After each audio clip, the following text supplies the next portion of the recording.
नमस्ते दोस्तों, स्वागत है आप सबका हमारे YouTube चैनल पर unpack places to unpack more pack places. आज हम हमको ले चलेंगे एक ऐसे पवित्र स्थल पर जहां भक्ति और प्रेम का अनुभव होता है, मथुरा के प्रेम मंदिर में।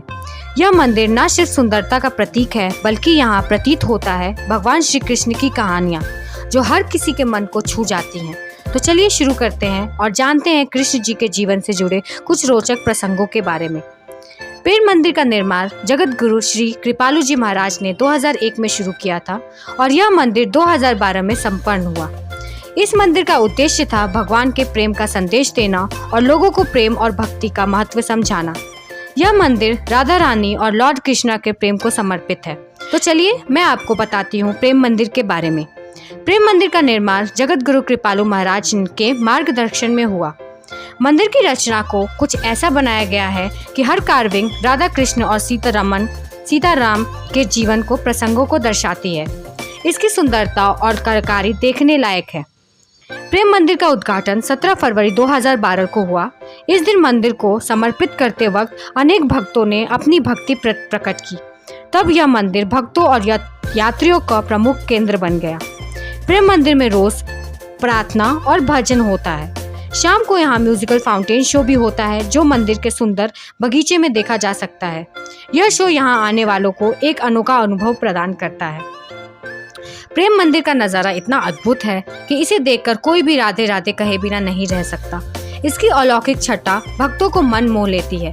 इसमें भक्त वैसे ही खींचे चले जाते हैं जैसे कृष्ण अपनी लीलाओं से सबका मन मोह लिया करते थे। यहाँ की दीवारों पर हर तरफ राधा कृष्ण की रासलीला वर्णित है। प्रेम मंदिर में श्री कृष्ण और राधा रानी की भव्य मूर्तियां भी हैं।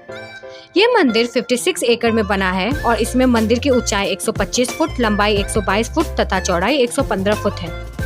इसमें फुवारे, राधा कृष्ण की मनोहर झांकियां, श्री गोवर्धन लीला, कालिया नाग दमन लीला, झूलन लीला की झांकियां उद्यानों के बीच सजाई गई हैं।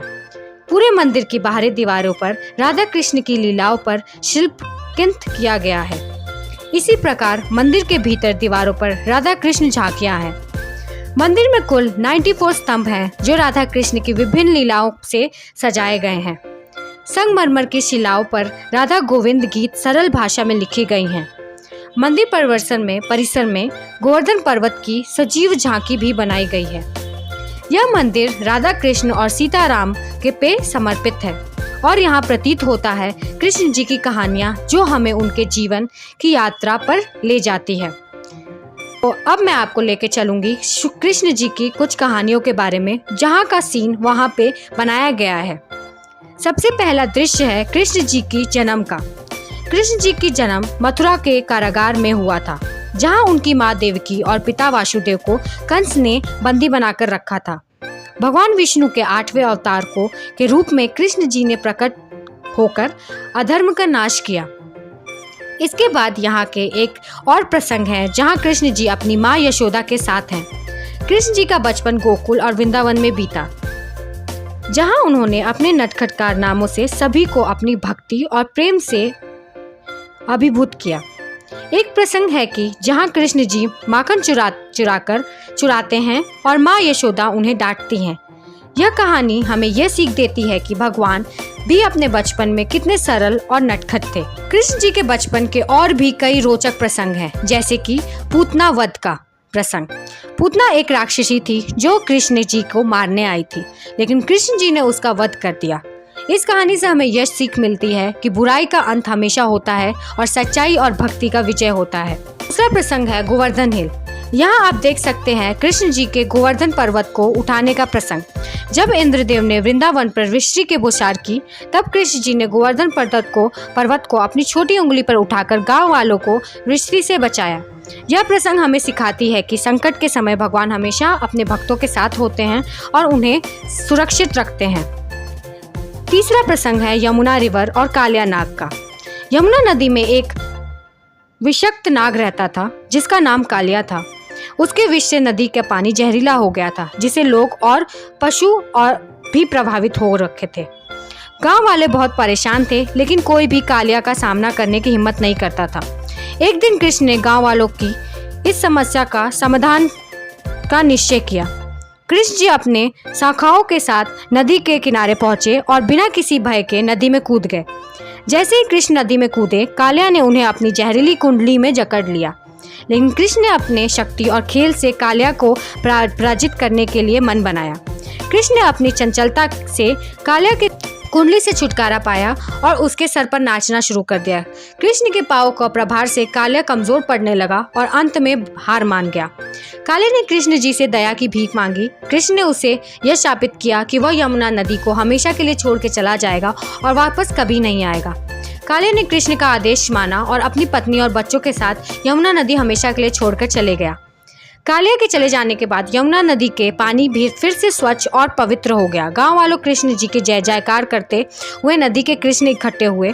उन्होंने कृष्ण जी को अपने कंधों पर उठाया और उनका स्वागत किया।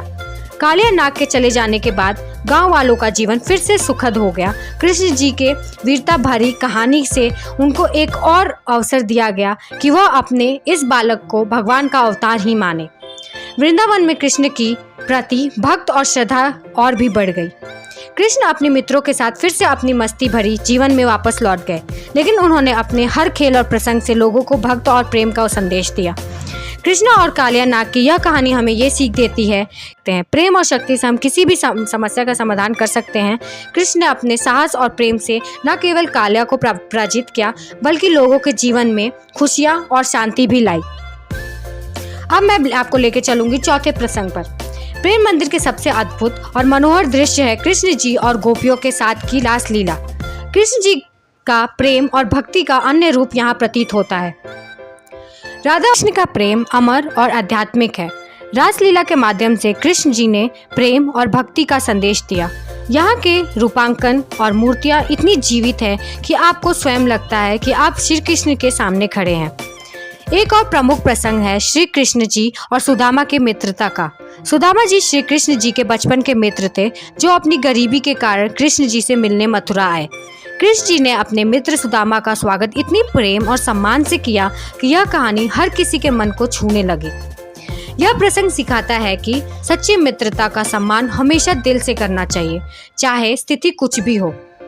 अब मैं आपको यहाँ के लाइट शो के बारे में बताऊंगी। दोस्तों, प्रेम मंदिर में शाम को एक विशेष लाइट एंड साउंड शो होता है, जो कृष्ण जी के जीवन से जुड़े कहानियों को रोशनी और संगीत के माध्यम से प्रस्तुत करते हैं। अपने आप में अतुल्य है और यह आपके प्रेम और भक्ति को और भी गहरा बना देता है। इस शो के माध्यम से हम कृष्ण जी के जीवन के अनेक रूपन का अनुभव होता है।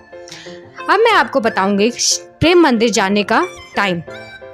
आप प्रेम मंदिर सुबह 5:30 बजे से लेकर रात 8:30 बजे तक विजिट कर सकते हैं और हर दिन यह मंदिर खुला रहता है। मंदिर का बेस्ट टाइम विजिट करने के लिए है शाम का वक्त, जब मंदिर को रोशनियों से सजाया जाता है और लाइट एंड साउंड शो भी होता है।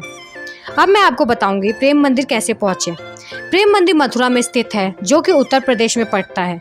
यहाँ पहुंचने के कई तरीके हैं। बाई एयर सबसे नज़दीकी का एयरपोर्ट है आगरा का खेड़िया एयरपोर्ट, जो मथुरा से लगभग 75 किलोमीटर की दूरी पर ही है।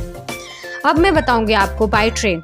मथुरा जंक्शन सबसे नज़दीकी रेलवे स्टेशन है, जो प्रेम मंदिर से सिर्फ 10 किलोमीटर की दूरी पे है।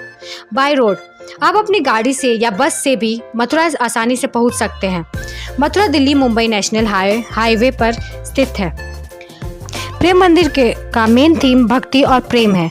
यह जगह राधा कृष्ण और सीता राम के प्रेम के दर्शन के लिए बनी है। यहाँ पर कई कल्चरल प्रोग्राम और भक्ति इवेंट्स भी ऑर्गेनाइज होते हैं। मंदिर में एंट्री बिल्कुल फ्री है। यहाँ पर आप अक्टूबर से मार्च तक के टाइम वृंदावन घूमने के लिए बेस्ट प्लेस है, क्योंकि इस समय वेदर काफ़ी प्लीजेंट होता है। मंदिर के पास एम्पल पार्किंग स्पेस अवेलेबल है। विजिटर के लिए रेस्ट रूम भी अच्छे से मेंटेन किया गया है। मंदिर में सीनियर सिटीजन और डिफरेंटली एबल्ड लोगों के लिए भी फैसिलिटीज़ हैं, जैसे व्हीलचेयर और रैंप्स। प्रेम मंदिर एक ऐसी जगह है जो अपनी architectural beauty and spiritual ambience के लिए फेमस है। यह मंदिर सिर्फ एक रिलीजियस साइट ही नहीं, बल्कि एक टूरिस्ट अट्रैक्शन भी है, जो हर साल हज़ारों लोगों को अपनी ओर अट्रैक्ट करता है। अब मैं आपको बताऊंगी कुछ नियर बाय अट्रैक्शन प्लेसेस के बारे में, जो कि प्रेम मंदिर के आसपास ही हैं। मथुरा सिर्फ प्रेम मंदिर के लिए ही नहीं, बल्कि कई और पवित्र स्थल के लिए भी जाना जाता है। आप यहाँ वृंदावन, बांके बिहारी मंदिर, द्वारकाधीश टेम्पल और कृष्ण जन्मभूमि में भी विजिट कर सकते हैं। अब मैं आपको बताऊंगी कुछ पर्सनल एक्सपीरियंस एंड टिप्स। मेरा पर्सनल एक्सपीरियंस के अनुसार प्रेम मंदिर का शांत और पवित्र माहौल आपके मन को शांति और आनंद से भर देगा। मैं आपको सजेस्ट करूंगी कि आप अपने साथ पानी और कुछ स्नैक्स लेकर चलें और मंदिर के अंदर फोटोग्राफी का पूरा आनंद लें, क्योंकि यह जगह हर एंगल से बेहद सुंदर है। तो दोस्तों, यह थी प्रेम मंदिर मथुरा की एक छोटी सी यात्रा और प्रेम मंदिर में स्थित कृष्ण जी के जीवन की कुछ रोचक कहानियाँ। अगर आपको हमारा यह वीडियो पसंद आया हो तो please like, share and subscribe ज़रूर करें। कमेंट में बताएं कि आप अगला वीडियो किस विषय पर देखना चाहेंगे। धन्यवाद।